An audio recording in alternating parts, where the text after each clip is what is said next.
Hi guys, my name is Shahira and welcome back to my YouTube channel. I've just started this channel. I started it on the 1st of January 2020. I used to try to do videos like 6 years ago or something, but I was never consistent with it. So it's my New Year's resolution to really give YouTube a go. So if you've watched my first video, thank you so much, because I was so nervous that it might just get like one watch from me, or maybe two, one from my mom as well. So it did better than I thought, and it was a weird topic and it was very long. But I got a lot of great feedback from it, people messaging me saying it really helped them. So yeah, if you watched the video, especially if you got through the whole thing, then thank you so much. If you subscribed, that's amazing, thank you. Or if you gave a thumbs up, I really appreciate it, and I'd appreciate the same on this video. Okay, thank you. Anyway, I thought I'd come on and do another video because I want to do one a week if I can. Now you might say it's been over a week since your first video, because you did that on the first, you put that one out on the 1st of January, and now it's like, it's the 12th, no, it's the 11th today. This might go up tomorrow, so it might be the 12th.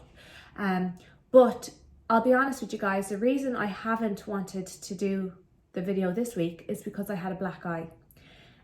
And I got the black eye on Wednesday, and I was just like, oh, I can't go on YouTube with a black eye and that be my second video and like not explain it.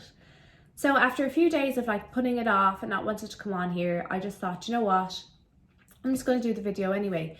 Now I don't think you can see the black eye, maybe you can a bit here,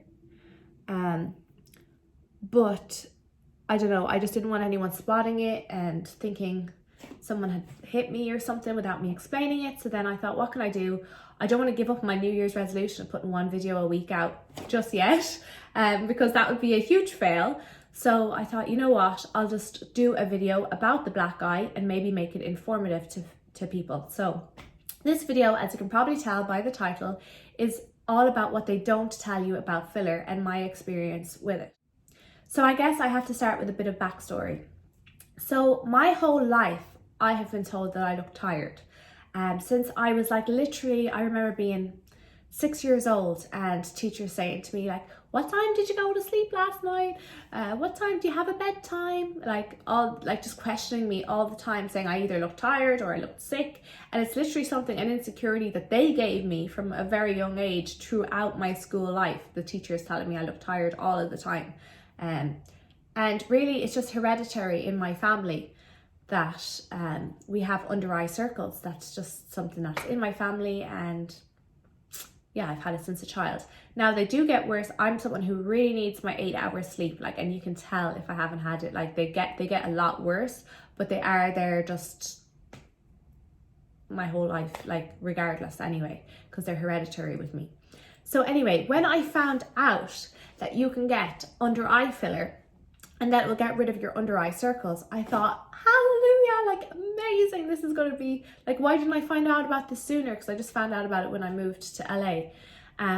So I was like, sign me up, I need it, like I need it right away. I went to a doctor here in LA in Beverly Hills, and I had just half a syringe in each eye, and I thought, wow, like it looks amazing.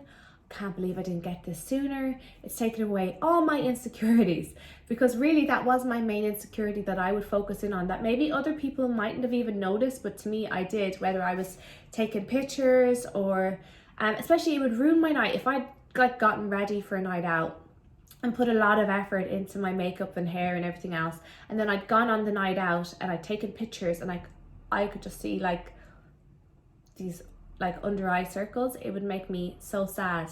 And I used to do the whole Kim Kardashian like bright under eye and like the whole night trying to get rid of it. So when I found out that you could get filler underneath your eyes and it would make you look less tired, I thought it was a gift sent from God. And to be honest, it was at first. I walked out of there like floating on air, like, oh, my under eye circles are gone, hallelujah. It was amazing. But here's what they don't tell you about filler. They make it seem like you need filler as soon, like they tell you it has a lifespan of like 6 months to a year, maybe at most. Sometimes they even say 3-4 months, depending on which filler. And then they make it seem like it's all gone. You need to go back in order to keep that amazing no under eye circles or whatever it may be, your lips, whatever it is that you get filler in. So you get in your head, like when that time is coming, oh, I need more. I need to go back and get more, or I'm going to start looking like how I used to look, and I don't want to look like that. So that's the trap that I fell into. I started going every 6 months to a year, maybe every 8 months or so, and getting more filler and more filler. And not only more filler, but different doctors and different people, which is another mistake. I'd find someone on Instagram and I'd be like, oh, they seem dope. They do this girl's face and she looks amazing. So I'm going to go in and I'm going to get my under eye filler with them. Some doctors would invite me in to meet them and do it for free. And yeah, I had too many cooks in the kitchen. So that's one mistake you can do also, is just, you should really stick with the one person. If you're going to do anything, find someone amazing and stick with them, because then not only do you know what's being put in your face, do they know what, like there's a track record of it, all the rest, but also they have to take some responsibility if something goes wrong. Whereas if you start getting lumps and bumps and you don't know who caused it, who injected you wrong, who did whatever, then that's an issue. It's easier just to have the one person know your face well and know what they've put in and be able to tell you, like, no, you've got too much or whatever it is as well.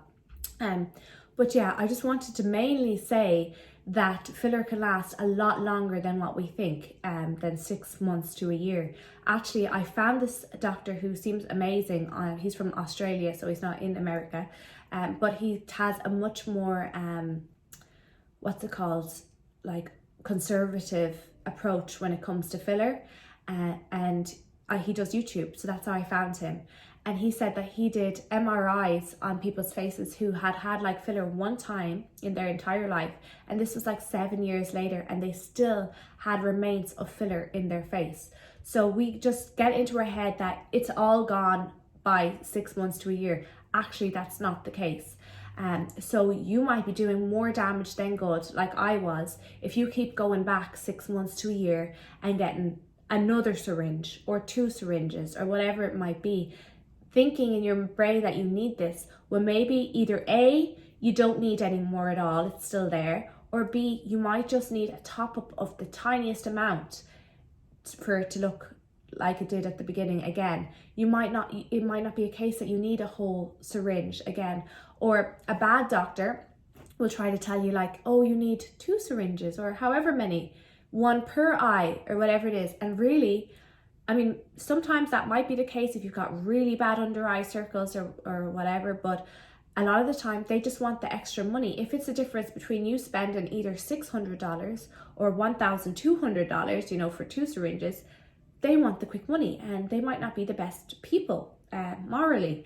So you have to take that into consideration as well. Not that they're all bad or anything, but you know, some of them are out to make a quick buck, and if they can make, you know, $1,200 off you in the space of 15 minutes instead of, you know, 600 or whatever it may be, then some of them will do that. So you have to just, I would say, look for a doctor who will be honest with you if you're going to get anything done, who takes a more conservative approach and does just the amount that you need. So the reason I have the black eye, let's get to that, is because I went and got my filler dissolved underneath my eyes on Wednesday, and it left me with a huge black eye that you probably can't see, but it's all around here.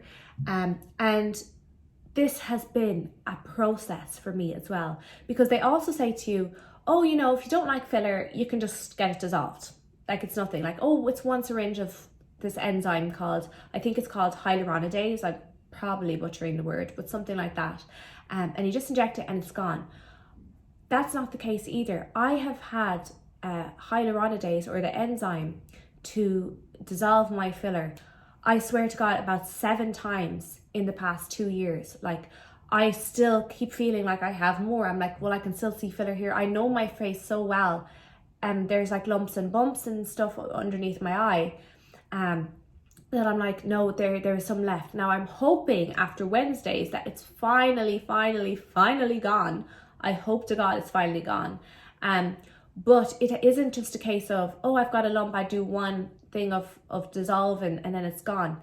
That's not true. You might need several dissolving sessions to get rid of the filler, especially if it's something you've gotten more than once and you've built up over a number of years. So you kept going and getting more filler underneath the eyes, which was the mistake I made. So literally, to get the enzyme that dissolves it, it's at least $100, sometimes $200, depending on where you get. where you go. So if you got that 7 times, that's $700, just waste your money, that, you know, not even including the price of whatever you paid for the filler in the first place that you now want dissolved and gone. It's a lot of money to be wasting, and sometimes you looked better before, you know, or you just needed the minimum. I wish I stopped the first time I got it and then just like either topped it up the tiniest amount when it was needed, but not that I just kept going and getting more and more and making myself look like Quasimodo. So I went from having a slight issue and a slight insecurity about under eye circles to having a huge insecurity about smiling, because I felt like it all just, like you can see here, just bunched up, looked weird. And you don't want an insecurity about smiling. Then you look miserable all the time in your photos and stuff. You're not smiling. You're actually quite a happy, smiley person on the inside, but like your Instagram's like, you know, that was a really bad face, but you know, just very serious and miserable. And that's an insecurity because of, you know, under eye filler that I had, which I'm hoping will be gone now that it's properly dissolved. So yeah, I had it dissolved again Wednesday, and I had a huge black eye, which is getting a bit better now. At least it's coverable by makeup. I went to the gym the other day and I was like, oh my God, everyone here probably thinks somebody hit me. There's Mike Tyson into the face. Yeah, so it's just been a whole process, and I want people to know that it's not as easy as just boom, you get it dissolved and that's it if you don't like it. And also just that it can last a lot longer. And like I said, that doctor said that he's done studies where it's a person who's got filler one time somewhere, and then years later they do a scan on their face and they can see remains of filler. That person would never have thought there'd still be filler left, and most doctors would tell you there couldn't be fillers left, but there actually can be. So I hope this video will help people in some way, just to think that it's really not a one-stop shop solution for everything that's going to make you look great, and that you can start to overdo it and it can start to bunch up and look weird. I've seen people where they've got lip filler and it's come above their lips here, and it's made the shape of their lip just doesn't look nice anymore. It looks like a chimpanzee or something, like their lip comes down, and it's because they've got filler. The filler moved. So filler can move, filler can lump, filler can bump, filler can last a lot longer than we think it lasts. And my advice, if you are going to get it, is stick with one person who's amazing. Don't go off Instagram, and Instagram doctors are not necessarily the best. They're just good at PR via Instagram, via influencers who are often getting the product for free and won't tell you the truth about their experience with that person. They might have gone there once, hated the results, the photos were posted anyway, or it was a deal, and then never gone back to them again, and that you're going there thinking that that person gets their face done with this person and they must be amazing for that fact. Find the best person for you, stick with that person so that they have some responsibility if something goes wrong as well, and isn't able to blame the next the other doctor, because everyone will blame someone else. And yeah, that's really it. I hope that you appreciate my honesty and me coming on and doing a video anyway, because like I said, I could have just waited until the black eye was totally gone and done a video on a totally different topic, but I thought maybe this could be a learning curve for some people, because I know that the Kylie Jenner effect is in full force. And you know what, we're all starting to look like each other as well, and I just don't think that that's healthy. I actually don't think that's attractive. Kylie Jenner looks amazing, but you have to think she's different than you or I. Most people, she's a billionaire. She has access to the best doctors, and you know, the best people are doing her face. Like, she has money to put into these things. If you're going to some, like, you know, nurse or something who has an Instagram deal or something, you might not, you know, be getting a real product, or a watered down product. B, they might oversell you that you need more than you need, and there's a lot of risks involved. So we're not Kylie Jenner, you know, unless you're a billionaire or multi-millionaire. And we need to, you know, do the best for us and not just copy a trend that's going around.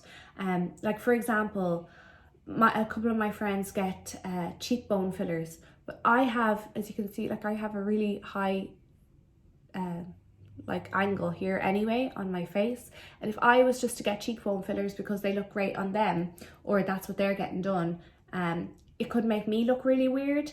It's like the same with doing makeup. Highlighting and contouring someone's face is different depending on the face that you're doing. You can't see somebody on YouTube doing a nose contour, for example, and think you can copy them exactly because you have a different nose.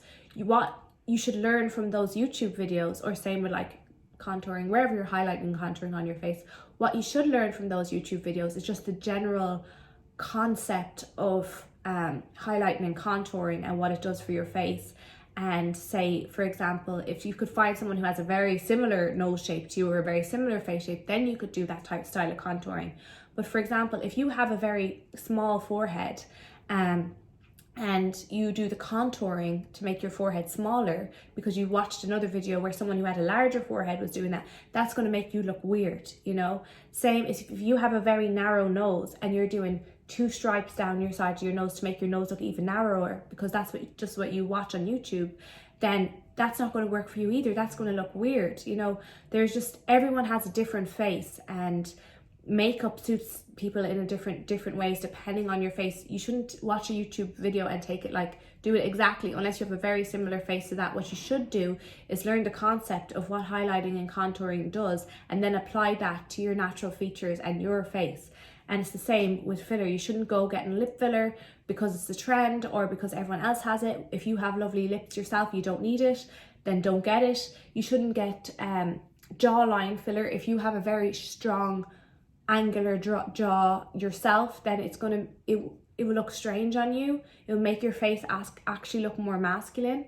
You shouldn't get cheek filler if you already have very high cheekbones. Like, just everything is, you know, individual, and you should really tailor something specifically for you and your face. And we shouldn't all try to look the same because God made us, or the universe, whatever you believe in, made us individuals, and you know, we are all beautiful in our own way, and it's our quirks and our like different you know, features that make us beautiful. So if we all start looking like clones of one another, then that's not very good, and it's just a trend and it will wear off. So yeah, if you are thinking of getting anything done, stick with one doctor, evaluate your face, know your face yourself, and so that they can't oversell you, know what suits you, and be conservative with it. And don't think you need to get it done every 6 months or a year or whatever it might be. Actually reevaluate, has it gone?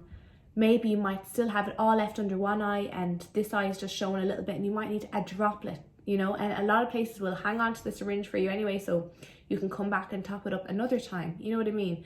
Rather, you're not going to put the whole syringe in the bin and like waste your whole money for like a droplet. But yeah, anyway, I'm going on, and I didn't want this video to be as long as the first one.